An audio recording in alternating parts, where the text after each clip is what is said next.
Salut à tous et bienvenue, semaine 4 pour le nouveau Tarif et News. Alors comme d'habitude, eh bien, je vous annonce les prix, on discute un petit peu de toutes les nouveautés.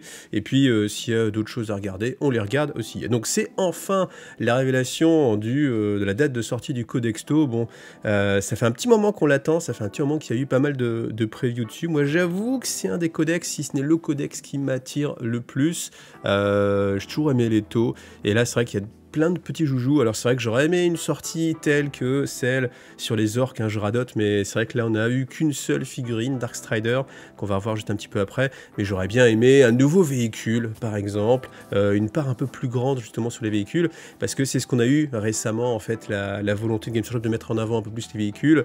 Et bien voilà, j'aurais bien aimé un véhicule tout, au-delà des exo-armures. Les exo-armures c'est sympa, j'aime beaucoup aussi les exo-armures, mais un petit véhicule en plus, ça aurait été pas mal, un truc intermédiaire entre le Piranha et le Hammerhead. Et comme c'est vrai que Forge World maintenant a arrêté de faire des figurines, eh bien on va rester sur notre faim pendant pas mal de temps. Alors donc ce codex comme d'habitude 37,50 €, voilà, aucune surprise là-dessus. Ensuite justement j'en parlais, eh bien on a notre ami Darkstrider, alors qu'il y a une resculpture, hein, Darkstrider qui existait déjà en failcast.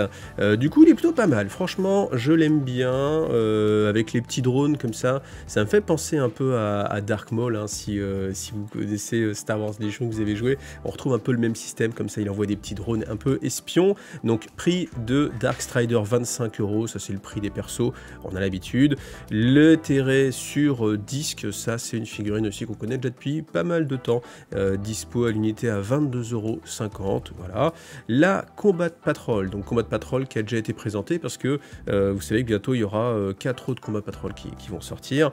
Vous avez eh bien encore ce fameux éthéré que tous les joueurs tôt vont avoir, le sabre de feu, une escouade de guerriers de feu, les styles, voilà les styles, j'ai toujours un petit peu l'habitude, on les met un petit peu en mode allez ça fait des figurines en plus, ça coûte que 25 €, hein. Je pense que c'est dans les boîtes les moins chères qui existent maintenant. Et puis la Ghost Kill, voilà, donc ça l'ensemble c'est 110 €, si vous faites le calcul rapidement vous avez à peu près la Ghost Kill d'offert, c'est une belle figurine, donc une Battle Force qui est plutôt pas mal, hein, pour commencer. Donc là aussi le prix comme d'habitude 110 €. Donc toutes ces sorties, encore une fois je vous le rappelle, vous avez la date juste au-dessus, donc préco pour le 29 janvier en magasin, et puis dispo en magasin, livré à partir du 5 février.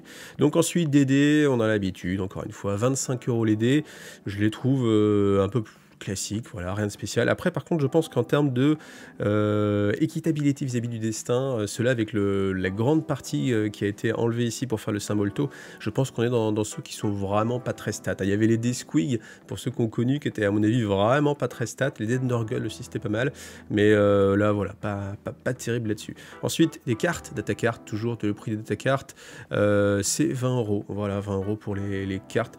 Je pense que ça va peut-être un petit peu moins utile pour les taux, parce qu'il y a un peu moins, il n'y a pas de jet, vous n'avez pas tous les pouvoirs psychiques, donc déjà ça économise pas mal de cartes. Et ensuite, alors assez grosse nouveauté au final, on a l'information comme quoi on pourra commander dans le même panier, dans le Games Workshop Store directement, le Web Store, les figurines Forge World taux emblématiques. Alors ils nous disent une sélection de figurines, j'ai été vérifié, et en fait ce qui est intéressant c'est que sur Forge World, quand on va chercher les taux, et bien en fait on n'a pas justement la Supremacy Armor, on a par contre bizarrement le Supremacy Raygun, 81 € quand même juste pour l'arme, c'est dire, mais on n'a pas ces figurines là. Alors on a quand même le Tiger Shark, ce qui est étonnant, parce que là aussi, ils nous mettent le Tiger Shark, sachant que c'est pas le même, c'est pas les mêmes armements. On a l'Arvarna, et là, je ne sais plus comment il s'appelle, qui ne sont pas non plus sur le site de Forge World, donc je ne sais pas ce qui va se passer. Maintenant, si on peut commander directement du Forge World sans passer par le site Forge World, je trouve que c'est plutôt une bonne idée de faire comme ça des commandes groupées plus facilement. Et puis, les revendeurs, en fait, ils ont accès aussi à la VPC Games Workshop, ils peuvent prendre certaines références, ce qui veut dire que du coup, ils pourront prendre peut-être aussi certaines références Forge World. Donc c'est peut-être un pas en avant, et enfin, parce que j'ai envie de dire, moi je milite vraiment pour que le Forge World, on puisse vraiment y avoir accès beaucoup plus facilement et autrement qu'en passant par du Forge World. J'aimerais aussi que les kits, ils soient aussi directement dans les codex, qu'on n'ait pas... Parce que vous voyez là, typiquement pour les taux, vu les changements qu'il y a eu pour le Raygun, si la Supremacy Armor, elle n'a pas de changement, je pense que... que, que son Heavy Raygun là qu'on a vu juste ici là va être moins puissant que le Raygun qu'on a sur le Hammerhead, ce qui est complètement débile. Donc c'est pour ça, j'aimerais que ce soit homogène, parce que là vous dites waouh, il y a des nouvelles technologies qui sont sorties, mais quand on joue avec les figurines Forge World, ça peut être le cas avec l'Arvarna par exemple, ce genre de choses. On va avoir des choses qui sont pas sur le même pied d'égalité, on va pas avoir les stratagèmes, etc. Donc si tout était ensemble, franchement c'est la même société, ça faciliterait quand même un petit peu la vie, et je pense que le jour où ça arrivera, parce que je pense que ça arrivera un jour, on se dira mais pourquoi ils ont attendu 10 ans ou 20 ans même avant de le faire. Bon. En tout cas, on continue avec un nouveau supplément de campagne, Vigilus Alone. Donc là, a priori, il n'y a pas marqué tome 1, donc je pense que c'est celui qu'on va avoir pour les 6 prochains mois. Tant mieux, vous le savez, je vous le rappelle, mais maintenant on est sur des saisons pour Warhammer 40 000, tous les 6 mois une nouvelle saison. Là, cette première saison, Warzone Nashmoon, voilà, avec Vigilus Alone. Alors le prix du livre de base c'est 37,50 € comme les codex, voilà.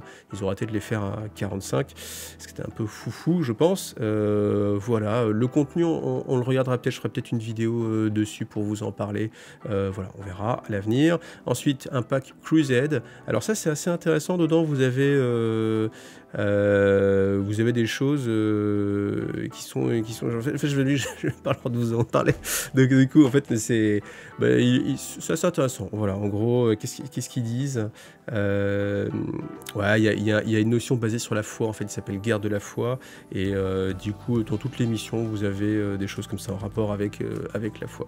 Donc 32,50 €. Ensuite du Space Marine, bah ouais, ce serait dommage de laisser les joueurs Space Marine sans nouvelles figurines hein, à chaque fois. Donc on a un nouveau Space Marine Captain en Gravus Armor, donc qui est assez joli hein, encore une fois, hein, mais je l'avais déjà dit parce qu'on avait déjà commenté en fait ces nouveautés là, alors qu'elles étaient encore qu'en juste petite rumeur, mais c'est vrai que au final je trouve qu'on est arrivé au bout des concepts en fait de Space Marine, et il est très abouti, mais en même temps il n'y a rien de neuf, il n'y a aucune partie qui me fait rêver en mode ah ouais c'est vraiment cool. Peut-être juste la garde de l'épée là qui est un petit peu original, mais sinon c'est vrai que c'est du classique, on l'a déjà vu, donc est-ce que ça fait encore rêver ces figurines là, je ne sais pas. Mais en tout cas le prix là 30 €, voilà, donc 30 € pour l'armure Gravis, et puis l'ancien c'est pareil, on l'a déjà vu, un petit peu différent parce que là il a une épée, aussi 30 € pour ces deux figurines. Alors, DD sœurs de bataille. En tout cas, je crois que du coup, maintenant, ça nous fait 3 types de... C'est même sûr, il y a 3 types de dés différents pour les sœurs de bataille, puisqu'il y en a un qui était sorti avec Kill Team, un qui était sorti avec le Codex, et puis maintenant celui-ci. Donc, les joueurs sœurs de bataille sont plutôt gâtés. Des nouveautés en Joy Toy, voilà. Donc ça, ça a l'air assez gros, hein.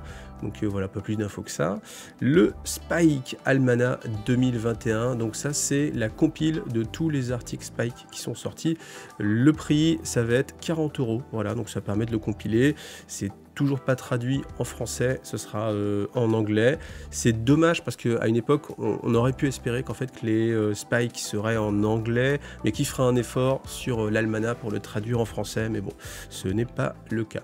Alors, les sorties Black Library, il y en a pour nous les Français, voilà, petit symbole. Donc on a le Magister et la Martyre, Chronique de Sabbat, prix 14 €, voilà. Et puis pour nos amis Space Wolf, on a la Porte de l'Hiver, prix 15 €. Alors vous le savez, un des petits Stenicus, moi je suis bien fan, hein, tout ce qui est machine, j'aime beaucoup. Et là on a une nouvelle sortie, alors qui est juste en prévision pour l'instant. Il s'appelle j'ai oublié, le Direwolf Heavy Scout Titan. Voilà, donc typiquement un Warhoon plus armuré avec une grosse arme de carapace, un peu l'équivalent d'un Reaver. Honnêtement, c'est vrai que là, on sent qu'ils sont en train d'essayer de combler un maximum les trous. Voilà, on avait le Warhoon, on avait le Reaver, on essaie de venir insérer quelque chose entre. On avait le Warlord, l'Imperator, on est venu mettre le Warmaster entre les deux. Donc on peut imaginer, et encore c'est peut-être déjà le cas, parce que je me disais qu'entre le Reaver et le Warlord, on peut mettre quelque chose, mais en fait il y a déjà quelque chose. Hein, il y a le Warbringer Nemesis. Donc là, ça y est, on se retrouve avec les titans classiques, Warhoon, Reaver, Warlord, Imperator, et à chaque fois quelque chose entre. Là voilà, c'était le créneau manquant entre le Warhoon et le Reaver. Donc bientôt l'Imperator, on espère. Moi c'est une figurine que j'attends vraiment avec impatience.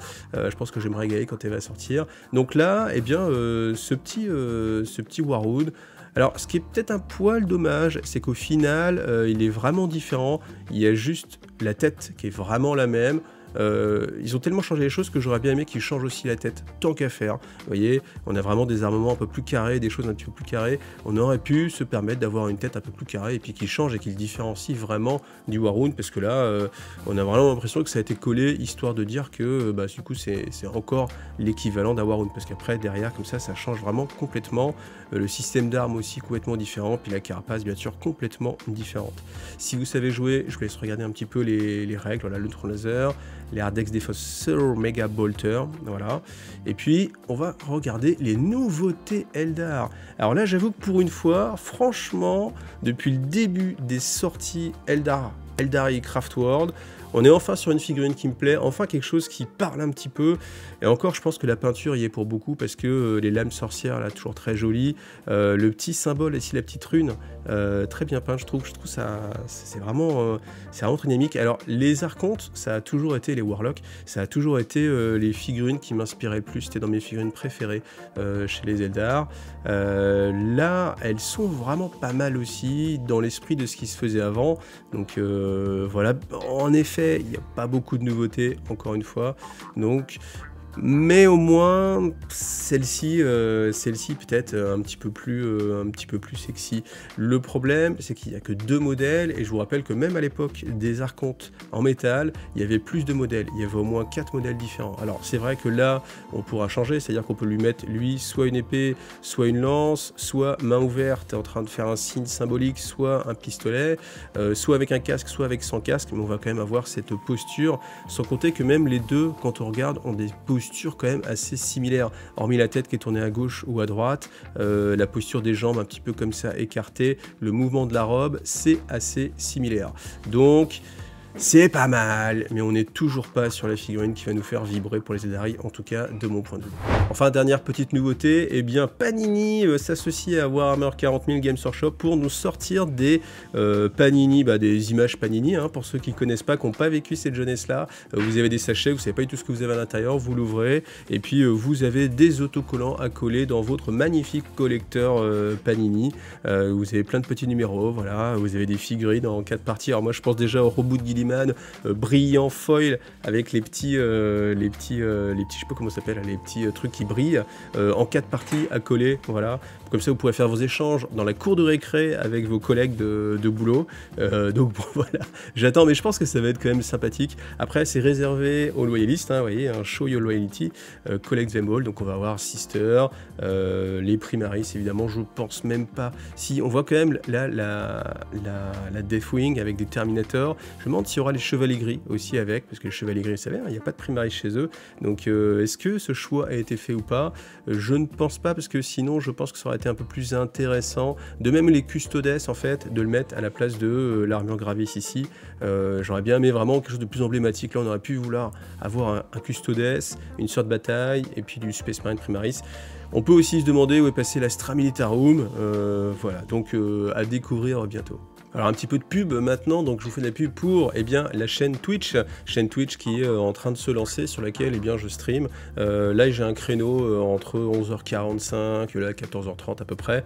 Comme ça je vous accompagne sur votre pause déjeuner, j'appelle ça la pause déj figouze. Et puis là ce midi j'étais sur une conversion de voiture de Gazland. Je pense que je vais faire tourner pas mal de choses, de la peinture, du montage de figurines, ce genre de choses. Ça peut être aussi l'occasion de voir certains bouquins. Je pense par exemple au supplément croisade que j'aurais pas envie de faire et de traiter dans une vidéo vraiment carrée. Le fait de vous le montrer pendant un live, ça peut être moins de travail pour moi, puis un petit peu plus interactif aussi. Et puis voilà, donc n'hésitez pas, si vous ne voulez pas aller sur Twitch, vous avez après toutes ces vidéos qui sont en rediffusion sur la chaîne secondaire, vous avez tous les liens dans la barre de description juste en dessous. Et puis j'en profite aussi pour faire un gros bisou à Mavis qui vient de m'aider sur Tipeee, donc merci beaucoup à toi Mavis, et si vous aussi vous avez envie d'aider la chaîne, n'hésitez pas. Merci à vous et à bientôt.